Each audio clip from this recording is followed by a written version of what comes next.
Hei seluruh rakyat Indonesia, kibarkan bendera sang merah putih di Papua, di negara ini, di Irian Barat itu. Tegas saya memberi komando ini, gagalkan negara Papua itu. Kibarkan bendera sang merah putih di Irian Barat. Gagalkan, kibarkan bendera kita.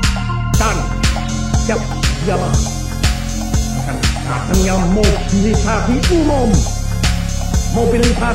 yang mengenai seluruh rakyat Indonesia untuk membebaskan Irian Barat sama sekali daripada cengkeraman imperialisme Belanda. Indonesia was strategically important. It had a huge population, and the CIA believed their Prime Minister, Sukarno, was going to open up the country to communism. The CIA was against Sukarno because he was too friendly towards the Communist Party in Indonesia. But he was not any kind of communist himself. He was not a communist dupe. But he was, to a certain extent, a Democrat, and he felt the communists had the right to be in the government. But that, for Washington, that was much too much. The CIA proposed a program of black operations, of covert propaganda that was disseminated through Indonesian newspapers, through Indonesian political parties, through the Indonesian army, that attempted to raise the specter of a looming Indonesian Communist Party takeover of the Indonesian government.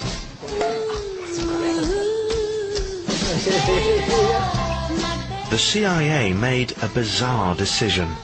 They tried to blacken Prime Minister Sukarno's name by making the world's first celebrity porn film. They hired a Sukarno lookalike and filmed him enjoying the company of a young lady who wasn't his wife. But the CIA failed to realize that Sukarno was already a famed womanizer, and this home movie had no impact at all on his popularity. So when this amusing attempt to get rid of him failed, the CIA turned to something a lot less funny: black operations. Black operations are top-secret or illegal missions which the CIA perform for the US government that aren't supposed to come out in the open. Its more serious covert operations in Indonesia were aimed at doing something which was of much more questionable moral legitimacy, sowing confusion within Indonesian society so as to provoke an armed clash between the Indonesian army and the Indonesian Communist Party, which the CIA fully anticipated and hoped would result in a bloodbath and allow for a military takeover of the Indonesian government.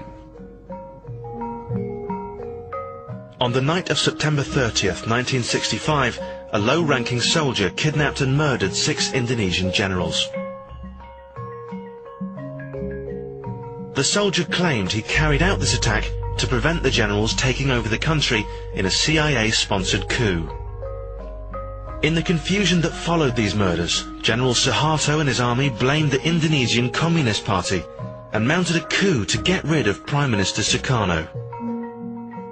The CIA had got what they wanted, and Sukarno was driven from power.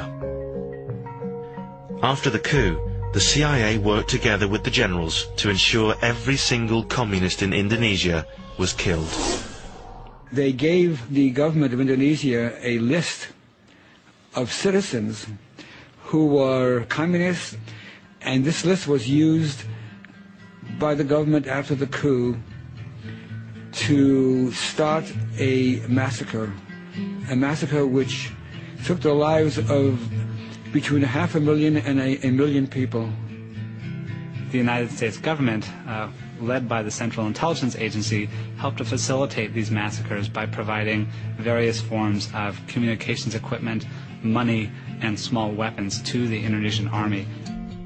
This campaign constituted one of the greatest campaigns of slaughter in modern Asian history.